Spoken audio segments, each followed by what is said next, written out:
Агенцијата за млади и спорт и Цевитана со легендата на спортското новинарство Зоран Михајлов ви ги представуваат македонските спортски легенди.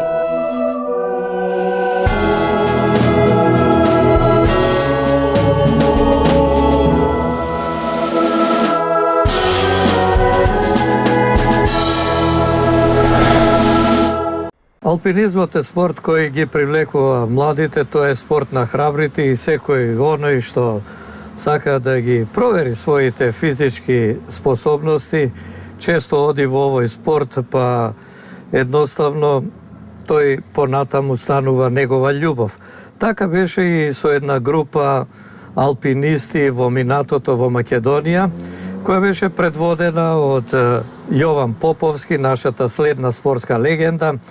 Таа група млади луѓе таму некаде кон крајот на 70-тите и почетокот на 80-тите години се носеше со една идеја која потоа ја реализира и стана вистина, да се искачи на највисокиот врв во светот, на Монт Еверест. Јован Поповски беше алфа и омега во тој тим, човек кој ги креираше сите програми, размислуваше, организираше и едноставно ги обединуваше тие млади луѓе за да се подготват што подобро за да се реализира тој потфат наречен Монт Еверест. Јован Поповски покрај тоа што беше шеф на таа експедиција во својата богата кариера, најнапред како алпинист, потоа инструктор, селектор, значи кај него беа обединети речиси сите функции што беа неопходни за да живее овој спорт во нашата држава. Токму Јован, или како што ние популарно во друштво вака си го нарекуваме Јове, е гостин во емисијата, па сега разговараме со него.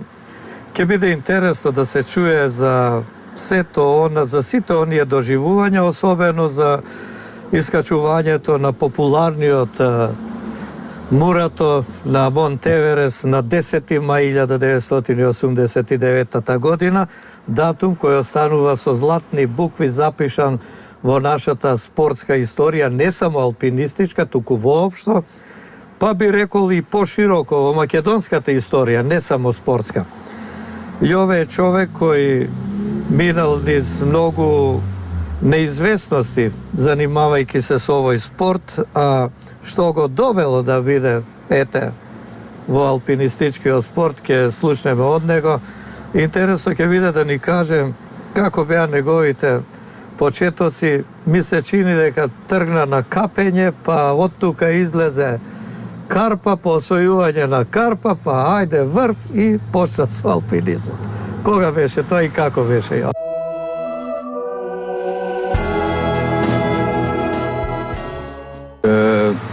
Зоки, прво, фала што ме покани да ти видам гостин и поздрав до вашите гледачи. Ме збрка малце, мислев ќе почнеме од Диме и Еверест, сега ме врати назад на почетоците, па еве, сепак од почетоците. Значи, иако сум роден во Прилеп, потекнувам, значи, по татко од Прилеп, по мајка Куманово Кочани, уште од дете живе во Битола и таму првите излети во планина ми беа заедно со татко ми по тие Цапарка, Сапунчица, како рибари одевме и таму, нели, планинска река, карпа овде, карпа таму. Често морав да ги совладувам тие препреки. Кога дојдовме во Скопје, значи негде 57 година, нормално, прво што ме привлекуваше беше водно. На водно, близу до врвот, има една мала карпа и нормално, еве ги моите почетоци, како дете на таа карпа на водно. Она што ти го спомна, тоа е на матка, кога веќе тоа беше во основно училиште, негде 7-8 оделение, кога дел од моите другари се запишаа во алпинистичка секција, која што во тоа време ја водеше нашиот инструктор Јован Ангелов Циго. Јас не се приклучив на таа секција, некако стално бев повлечен. Тој ден тргнав да фаќам рибчиња на треска, ама пуштија водата од матка, се замати треска и ја отидов на матка да ги посетам моите другари. Еве сме овде. И од едно седење на матка излезе Циго да им предлага, Јован Ангелов Циго, да им предлага на сите овие од секцијава, никој не прифати да одат да ја качуваат од маровата насока на матка. Кога ми рече, сакаш ли ја качуваме? Ја му викам, немам патики, мислев дека ќе се извадам со тоа, ама од првиот му ги извади патиките. Бос или со чизми? Бос, да. Бос, се разбира, од тоа време боси. Ми ги даде патиките, ми го фрли јажето и така, значи на 14-15 годишна возраст со Циго го искачив прв допир со карпа и прв допир со алпинизам. Нормално тука на почетокот ме седна, ми одржа основна лекција, што треба да правам, како треба да се однесувам, да гледам цело време додека тој качува, да внимавам и така натаму. Тоа беа моите почетоци, ама беше интересно што 2-3 недели после тоа, исто Циго ми вика, ќе те водам на табор во Словенија. Како ќе ме водиш пак да се извадам, увелам, нема да ме пуштат од дома, а мене од дома сек да ме пуштат, јас ќе ги уведам, вик. И така, дојде кај нас дома и нормално моите ме пуштија. И, значи, на 15 години јас отидов со Циго, таму беа исто Владимир Андреевски Пајо, исто еден од тогаш инструктори мои за алпинизам. И на првиот табор, кој што го водеше познатиот Јоже Чоп од Словенија, ние искачивме многу убави насоки на северната карпа на Триглав, која што е позната во светот како најголема карпеста бариера, мислам овде во Европа, со 6,5 километри амфитеатар од карпа огромен и 1200 метри височина, да, 6,5 километри. Таму со Циго прво ја искачивме долга немшка, солидна насока, четворка по оценка, која што завршува на врвот од Триглав. После тоа искачивме насоката Скалашка, од која што сакавме да видиме како изгледа Чопов стебер. Позната една класична насока, фина, доста тешка, шеска. И од таму негде овде овие бројки што ги кажуваш, четворка, шеска, значи тежина на патеката. Тежина толку на е насоките. бројот повисок, значи толку е потешка патеката. Во наше време по тие класични насоки имаше оценки нели од единица, што е некоја карпеста лесна насока, кај што има само како скали, не мораш да ги употребуваш ни рацете. Двојка овде онде се фаќаш, тројка потешко, 6 плюс беше, значи трениран алпинист, максимум што може технички тешко да искачи. Ова значи близко до тоа плюсот, 6.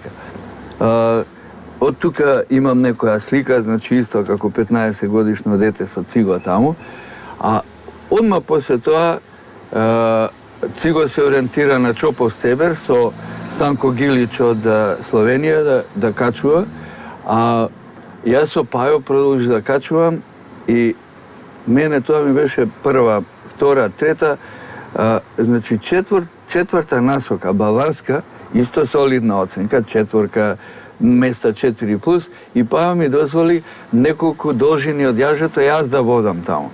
Значи, така најбрзо се учи. Значи, прво гледаш што, и ако е се под контрола, ако има клинови, дури ти пушта, ако се зрело качуваш, да водиш напред, што е врвот во качувањето која двајца качуваат. Веќе после тоа петтата... Многу брзо се здоби со доверба, значи почувствувало ти лежи таа работа. Да, и одма после тоа, значи мојата петта насока Скалашка, ја цела ја водев, бидејќи со Циго претходно ја качив, ориентационо ја знаев каде, и тоа се насоки по 400-500 метри, не се мали матка, е на моменти тешка ориентационо, што е 180 метри висинска разлика, а камоли на Северна Триглавска. Тоа беа моите почетоци и овде морам да кажам дека ние во тоа време, особено јас имав таа среќа што одма така бев пикнат во она што е навистина жежок алпинизам. Значи Северна Триглавска стена. И имав прекрасни учители, почнувајќи од Циго и Пајо, па натаму Јоже Чоп и сите други таму што беа како инструктори.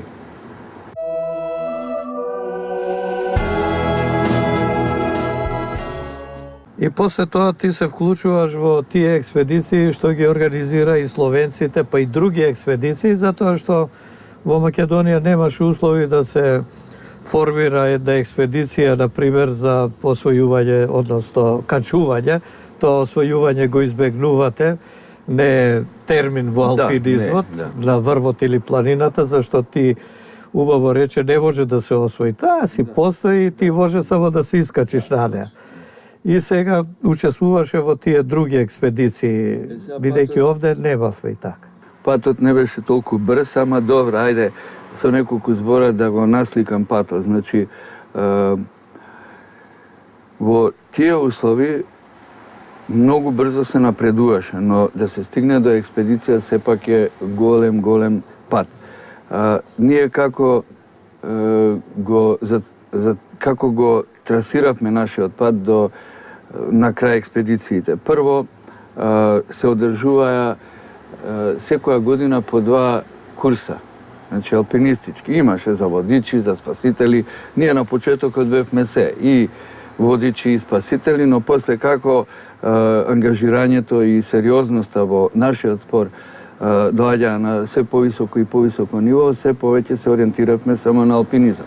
Значи на нашите курсеви, летни, зимски, не само што ние бевме инструктори, цело време повикувавме инструктори од пред се од Словенија, затоа што словенците и тогаш и сега се водечки во простори, во светскиот алпинизам. Во светскиот алпинизам словенците тогаш веќе си го трасираа патот, има страшна база, страшни алпинисти, страшна школа. И ние купивме школата од словенците, овде слики има. И не само словенци. Овде ни бил, ево овдека ни е Гастон Рибифа, еден прекрасен алпинист од Шамони. На тие класични фотографии од иглите, гранитни игли во Монблан и околните планини, ако видите некој стои на врвот на иглата, тоа е Гастон Рибифа. Овде ни доаѓале инструктори од Словенија, како Вид Месарич, како од поновите, Павле Козиек, овој мојот другар сега во моментот, Вики Грошелј, Вања Матиевац, многу овде ни дошле. И еве овдека Марича, Франче Кнез и Марича Кнез. Значи, во кој период се случуваше тоа, тие активности што ги кажуваше, семинари? 60-тите и 70-тите години. Дури на крајот на 70-тите години ние почнавме да правиме елаборати за наши експедиции. Значи, првите елаборати што ги направивме беа, сакавме да одиме на врв од 7000 метри во Бала Ургент или Ношак, тие се во Авганистан. Тогаш можеше да се оди во Авганистан на качување, но патот беше многу тежок. На некој начин не најдовме разбирање и од политиката македонска на спортот и тие обиди пропаднаа. После рековме ајде нешто помало, па се водувавме да одиме, оти поедноставен беше патот до Африка, таму има покрај познатиот Килиманџаро, кој што не е алпинистички, има некој така алпинистички предели, но претежно е планинарски врв, но има прекрасен врв Маунт Кенија со Батион и Нелион, 5200. Како и да е, во еден период успеавме тоа да го направиме, а тоа се поклопи и со моје одење во состав на југословенската експедиција, репрезентација на тогаш најнерешениот проблем во алпинизмот, Јужната Карпа na Loce. Loce je 4. vrh po visočina sa svojte 8510 metri, a Karpata sama za sebe je 3500 metri od Bazne od Logor do Vrvat. Пред тоа сакам да напоменам дека наши алпинисти, ја некако бев повлечен, се држав, не сакав толку, не се чувствував така спремен да одам во состав на југословенски селекции, табори, ама затоа Андреевски, Владимир и Пајо, Циго одеа. Циго беше и во состав на југословенската екипа што беа на првата балканска алпинијада во Бугарија. Беа во Татрите, беа во Централни Алпи, на Ортлер, на Бернина, на повеќе планини во состав, беа на Кавказ. Беше и Санто таму негде. Во состав на југословенската репрезентација или експедиција, да ја наречем? Не репрезентација, затоа што повеќе експедиции истовремено и табори се правеа. Значи на табори, на селекции. И полека црпевме и такво искуство, и после моето учество на Лоце, веќе бевме зрели да се зафатиме и со логистиката на една експедиција. Значи ти имаше среќа практично што влета во една генерација искусна, веќе созреана, квалитетна, и ти црпиш нивно искуство и практично тие те повлекуваат. Еве Циго го спомна неколку пати и тоа беше од голема корист за тебе. Дефинитивно овде во Македонија не само што има терен за алпинизам, и нашава градба како луѓе горе-долу многу одговара за тоа. Особено што во Македонија е позната како планинска земја. Имаме ние пелагони, полози и тие работи, ама се живело на планина. Имаме села, градови, имаме над 1000 метри. И луѓето се движеле, имаат таа природна дарба, цела логистика да се движат во природа, да екзистираат во природа. И тие работи се многу потребни за еден спорт како што е алпинизмот. Значи, алпинизмот не е чисто физички спорт. Значи, да набилдаме мускули, да учиме техника и готово. Ги крениме теговите и сме завршиле работа. Значи, многу битен дел е психофизичката компонента и природни услови што ги имаше Македонија, практично самото тоа ги создаваше луѓето да бидат така по-наклонети кон планинарството и алпинизмот. Да има и пред, да речам, мојава генерација алпинизам овде, и да има добри алпинисти како Пајо, Циго, Вучка, Драган и Отмар. Значи, Драган и Отмар. 57 година ја искачиле прва насока. Мислам, добро, трагично завршил Отмар тогаш, ама 57 година со една сериозна карпа, сериозна насока. Имаме, Пајо собира историски податоци за алпинизмот, имаме податоци дека негде 35-та седма, која се градел тунелот, тунелот ке Богомилот, пругата према Битола, дека заедно со некои, мислам, чеси, некои техничари од Прилеп се качувале на Нишиловски стени на Солонска глава. Значи има еден континуитет. Учев од нашите, тие беа отворени, не искомплексирани, учевме најмногу од словенците, најмногу, и нормално дека тоа не повлече да не тапкаме во место, туку одма на едно друго ниво. Ти нешто, освен твојот спорт атлетика и преку син, ти си многу внесен во фудбалот. Ја нешто малце сум играл, некој малски фудбал и она. Во фудбалот, знаеме, не можеш ти да направиш квалитет ако немаш јака лига. И дури ако немаш јака лига, ќе земиш јаки играчи во лигата, ти го да го подигнат квалитетот. Да го подигнат квалитетот. Тоа е тоа. Имавме среќа и сега, уште еден среќен момент. Нашите дотогашни достигнувања, како одеа достигнувањата? Прво, нормално, качувавме низ Македонија. Значи, во летни услови, со Матка, Демир Капија, некои други помали карпи, во зимски услови прекрасни планини. љуботен за обука и почеток, а после тоа Лешница.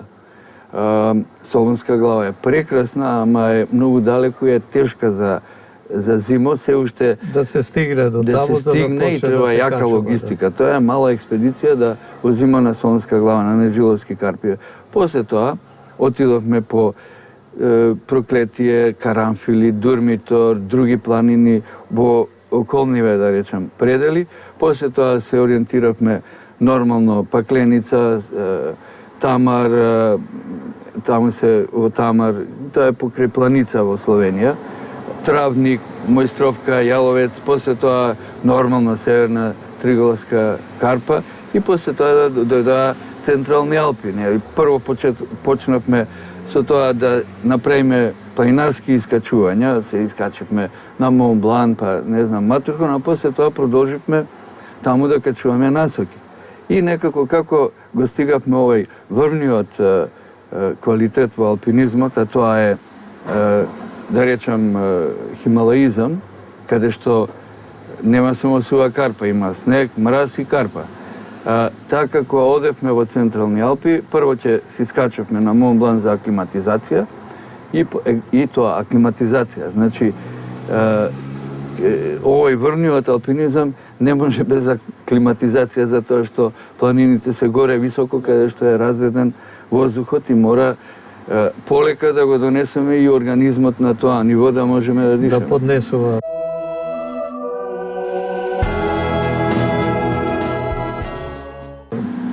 И дури после бевме забележани од, да речем, политиката од стратешкото гледање на политиката во спортот во Македонија. Бевме повикани во Комитетот за физичка култура. Тоа е како во денешно време тоа би било да има Министерство за спорт и култура. Тоа беше при извршен совет, значи при влада. Таму беше Предраг Кушевски и не праша како се чувствувате, како стоите, значи прво да види дали сме ние убедени во нашите способности. И после рече дека би било добро да направиме една програма и таа програма да ја разгледаат. Ја направив програма 10 годишна, оти на Еверест не се стига, ајде сега се собираме и одиме на Еверест. Која година беше ова, можеш да се подсетиш? Ова беше 81 година.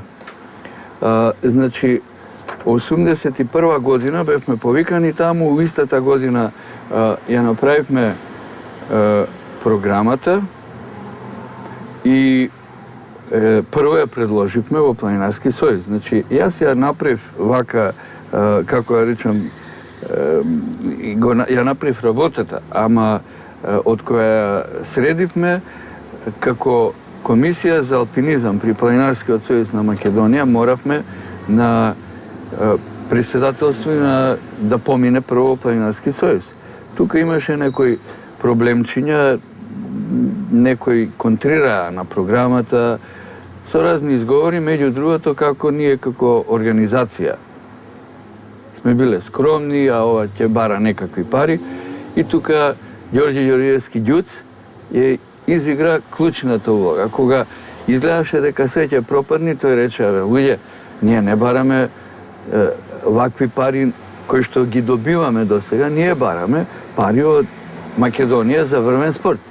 Ако тие ни ја прифатат на ниво на врвен спорт, тоа ќе биде финансирано од други извори. Нема да бидат чепнати парите што ги добива Планинарскиот сојуз, да не страхуваат. Да, тогаш една лавина на одобрување помина програмата и после отиде програмата низ цела Македонија, сите СИЗ-ови ја прифати едно од друго и така тргна таа 10 годишна програма.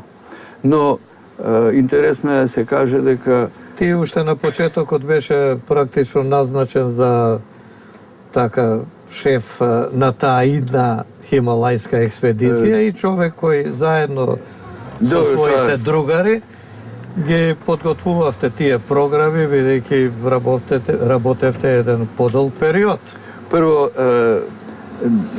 пак ќе ти... Знам што ќе кажеш. Не го прифаќам и тој израз шеф. Значи, кај нас нормално има структури. на страна ова организациони, за самата експедиција мора да има водач на експедицијата.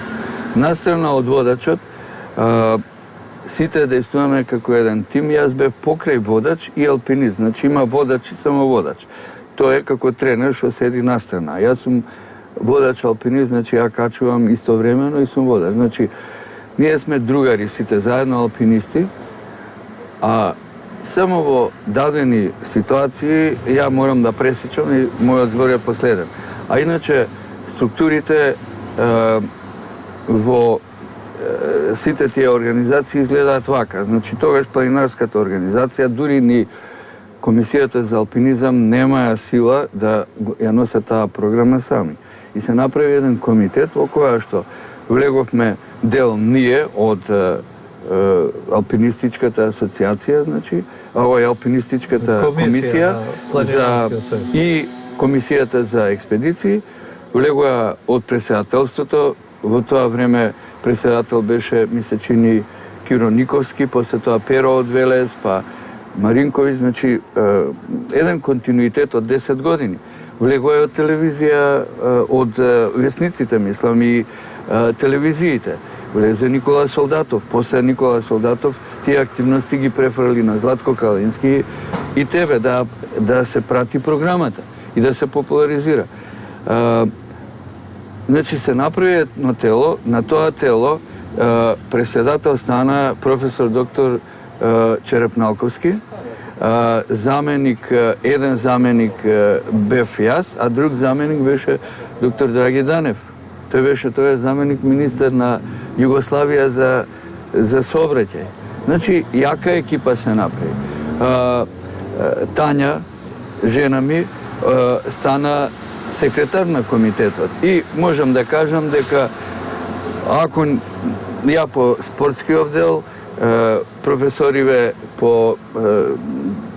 на ниво на политика на Македонија, ама на грбот цела работа ја изнесе Тања. Ти знаеш по Сизови таму како се трчаше, како мораше и на доделени пари да се ургира, затоа што... Па и ние новинарите, ако требаше некоја информација по-конкретна, тоа е Тања. Од Тања, да. Таа беше, значи, информатор за се, за работата на комитетот и подготовката на експедицијата за Хималаите.